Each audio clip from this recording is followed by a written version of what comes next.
Joy to the World, l'épisode de Noël 2024 de Doctor Who, nous a raconté l'histoire de Joy Almondo, une femme rongée par la solitude et la tristesse, mais qui essaie toujours de compenser ce vide par sa joie de vivre extérieure. L'épisode nous a aussi raconté l'histoire du docteur, nouvellement sans compagne, voyageant seul, en déprimant, puis qui va se retrouver à passer 1 an dans une chambre d'hôtel particulièrement basique, tout en tuant le temps avec Anita, la propriétaire de l'hôtel. Mais l'épisode nous raconte aussi les méthodes employées par l'entreprise Vilengard pour obtenir une nouvelle source d'énergie au détriment de la Terre. Alors, avant de s'attarder là-dessus, on va se faire un petit rappel, c'est quoi Vilengard ? C'est à la fois le nom d'une planète et le nom d'une compagnie qui a installé ses usines d'armement sur la dite planète. Pendant au moins 200 ans, et jusqu'au 51e siècle, Vilengard était le plus gros fabricant d'armes de l'histoire de l'univers. Parmi leurs inventions, le blaster sonique de Jack Harkness, ou encore les mines intelligentes, les drones et les ambulances de l'épisode Boom. Le Docteur a croisé plusieurs fois la route de leurs armes, alors j'ai dit juste avant dans Boom, mais aussi dans The Doctor Dances. Dans cet épisode, lorsqu'il voit le blaster de Jack, le Docteur lui apprend qu'il est responsable de la chute de Vilengard, dont il a détruit les usines, qui sont devenues avec le temps une plantation de bananiers. Raison pour laquelle il conseille à Jack de transporter une banane plutôt qu'un blaster.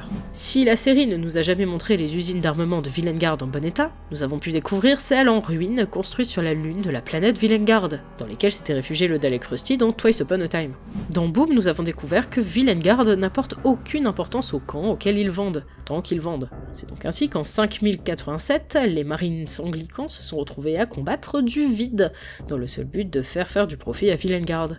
Bon, alors là c'est bon, on a ciblé qui est Vilengard, donc on va pouvoir maintenant se faire un petit résumé de Joy to the World en ne s'attardant que sur ce qui concerne Vilengard. Parce que vous allez voir, c'est quand même assez important de se rappeler de certains détails. Le docteur débarque à l'Hôtel du Temps et remarque assez vite un client au comportement bizarre, qui porte une mallette elle aussi intrigante. Il demande à l'un des employés de l'hôtel, Trèves, de suivre le client et part lui-même explorer l'hôtel à la recherche d'indices. Trèves quant à lui se rend au bar de l'hôtel et s'y fait alpaguer par son collègue qui a récupéré la mallette. Il la lui tend et elle s'attache à son poignet. Son porteur précédent se dissipe en poussière scintillante et Trèves, comme hypnotisé par la mallette, part à la recherche d'une cible disposant d'un plus vaste accès à l'hôtel que lui.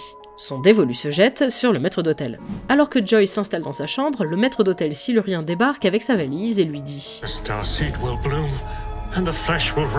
Le docteur, qui l'a aperçu avec la mallette, débarque à sa suite et tente d'en savoir plus. Le maître d'hôtel lui propose de prendre la mallette à son tour, mais c'est Joy qui s'interpose et s'y retrouve menotté. Le silurien s'évapore, patati patata, le docteur ouvre la mallette et il se retrouve face à une graine stellaire en pleine maturation. La sécurité de la mallette leur annonce qu'ils n'ont que 20 secondes pour entrer un code de sécurité, sans quoi Joy sera désintégré. Un docteur du futur débarque, donne le code au docteur du passé, referme la mallette et repart avec elle et Joy qu'elle contrôle. La Joy hypnotisée part à la recherche de la porte temporelle idéale pour déposer la mallette et les emmène il y a 65 millions d'années. Le docteur découvre que la mallette est une création du fabricant d'armes Vilengard afin que la graine stellaire donne naissance à l'emplacement de la Terre à une nouvelle étoile, qui leur servirait de source d'énergie inépuisable. Le docteur n'est évidemment pas d'accord avec ce plan, mais est interrompu par un T-Rex qui dévore la mallette. Pas de bol. Une version holographique de Trèves lui apprend qu'il est présentement intégré dans la mallette et lui donne le numéro de la chambre où le retrouver. Autour d'elle a été construit une sorte de temple. Alors que le docteur cherche un moyen de la récupérer pour balancer la graine on ne sait où, mais loin de la Terre en tout cas, Joy entre en contact avec elle, via hypnose ou volontairement, c'est pas très clair, et elle fusionne avec l'étoile. Afin de protéger la Terre de l'éclosion de la graine stellaire, elle s'envole en sa compagnie et devient, ainsi que tous les porteurs de la mallette, une partie intégrante d'une nouvelle étoile plus brillante que les autres, visible dans le ciel au-dessus de Bethléem. Bravo docteur, tu as à nouveau gagné face au fabricant d'armes. À moins que... Est-ce que le docteur a vraiment triomphé? Bon déjà, Joy est morte. Elle s'est sacrifiée, donc c'est déjà une victoire en demi-teinte. Voire, pas une victoire du tout.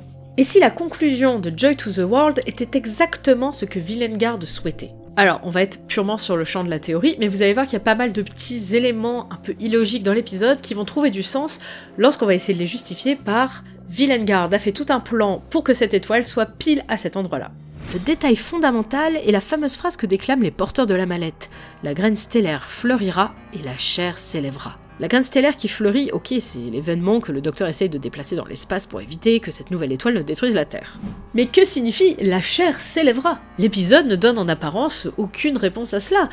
À moins que Vilengard ait réfléchi au fait qu'il avait besoin d'un porteur en chair et en os. Alors il pourrait s'agir de n'importe quel porteur de la mallette, parce que bon, ça pourrait être n'importe qui se trouve dans le champ psychique autour d'elle, mais bon, sur 65 millions d'années, c'est quand même probable qu'il y ait personne à proximité au moment où c'est censé péter. Notons d'ailleurs que le calcul du docteur est faux, parce que s'il remonte bien le temps jusqu'en 65 millions d'années avant nous, l'éclosion n'a pas lieu en 2024, mais plus de 2000 ans avant ça. Le plus plausible serait donc que Vilengard connaisse les grandes lignes de cette aventure et s'assure que tout se déroule dans le temps comme prévu.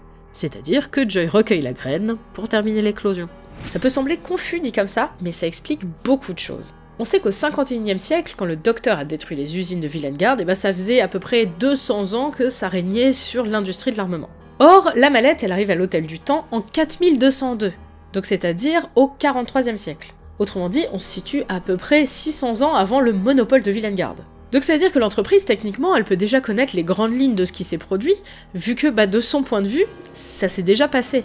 Si Vilengard a procédé ainsi, nous serions donc face à une boucle de causalité, ou un paradoxe de l'écrivain, similaire à celui présenté par le 12e Docteur dans Avant l'inondation. Vous savez, toute l'histoire autour de Beethoven, là.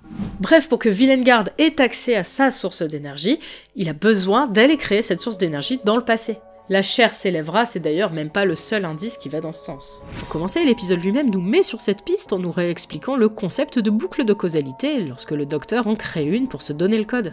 Ensuite, la mallette est passée par plusieurs porteurs jusqu'au maître d'hôtel, qui a comme avantage de connaître l'hôtel comme sa poche. Alors pourquoi choisir la chambre de Joy, si ce n'est parce que s'y trouve la personne qui pourrait s'acquitter de cette tâche? Parce que le maître d'hôtel, franchement, il aurait très bien pu se rendre directement à la chambre aux dinosaures.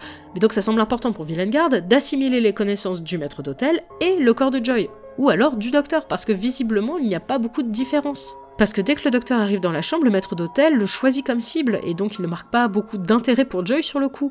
Et pourtant, dès que Joy attrape la mallette, celle-ci semble satisfaite de son choix de porteuse. J'en déduis donc que la chambre où trouver le porteur est plus importante que le porteur lui-même. Le parcours des chambres, qui semble assez chaotique de prime abord, en fait il prend tout son sens. D'abord, on récupère Joy dans sa chambre. Ensuite, Joy sait qu'elle doit aller le plus loin possible. On la voit hésiter face à la porte de l'assassinat de Jules César. Well, that won't do, will it? So you're scouting for the right time zone? On dépose la mallette pour maturation 65 millions d'années dans le passé. Notons que Joy précise que lorsqu'elle lâche la mallette, que le docteur lui a fait lâcher trop tôt d'ailleurs, elle dit s'être sentie devenir une étoile. Et enfin, dernier point, Joy absorbe la graine à Bethléem juste avant qu'elle n'éclose.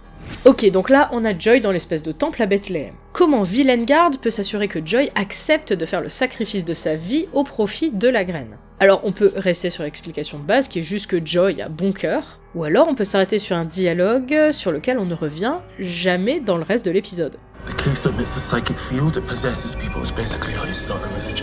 À cet instant précis, Joy ne semble pas avoir pleinement conscience de ses décisions. Elle agit comme si elle était hypnotisée, un peu comme tous les porteurs de la mallette qui ont fait construire le temple autour d'elle, en lui donnant une place sacrée. La situation, vue ainsi, devient encore plus sordide.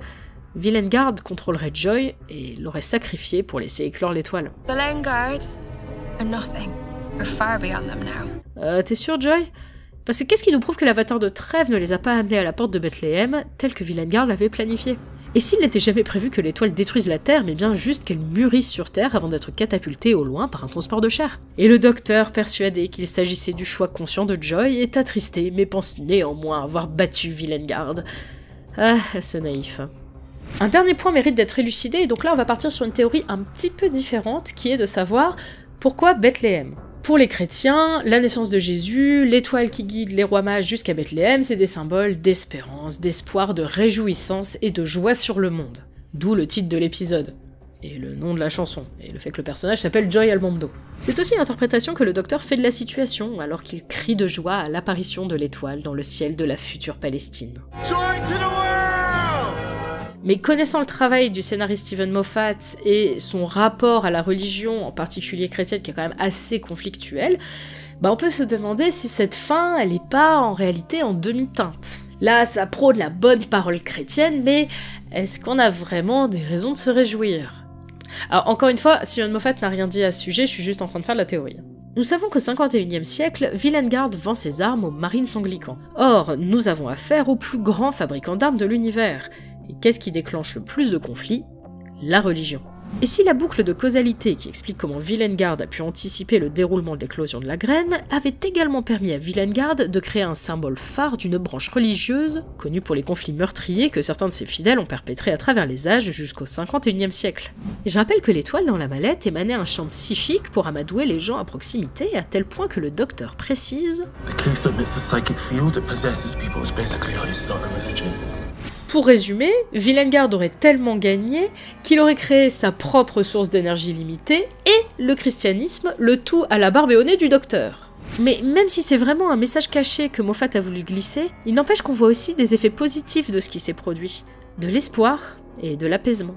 Alors Steven Moffat, ça se sait, il est athée, il aime pas trop les institutions religieuses, par contre il a un grand respect des croyances, en tout cas de la spiritualité qui entoure ça. Alors je me demande si Joy to the World c'est pas un petit peu un condensé de cette vision. Parce qu'on a à la fois un respect de la spiritualité et de ce que ça rapporte de bon aux gens, et un mépris des institutions qui utilisent un message de paix pour le transformer en hymne à la guerre pour leur propre bénéfice. Bref, je suis peut-être en train de surinterpréter, mais en tout cas cette nouvelle lecture, elle m'a permis de réapprécier l'épisode d'une autre façon. Qu'est-ce que vous en pensez, tiens, de ces théories? Vous pouvez me dire dans les commentaires, et puis aussi me dire si vous pensez que c'est complètement pété, vous pouvez aussi, c'est probable. En tout cas, je vous remercie de m'avoir écouté, et je vous dis à très vite sur Paperpot.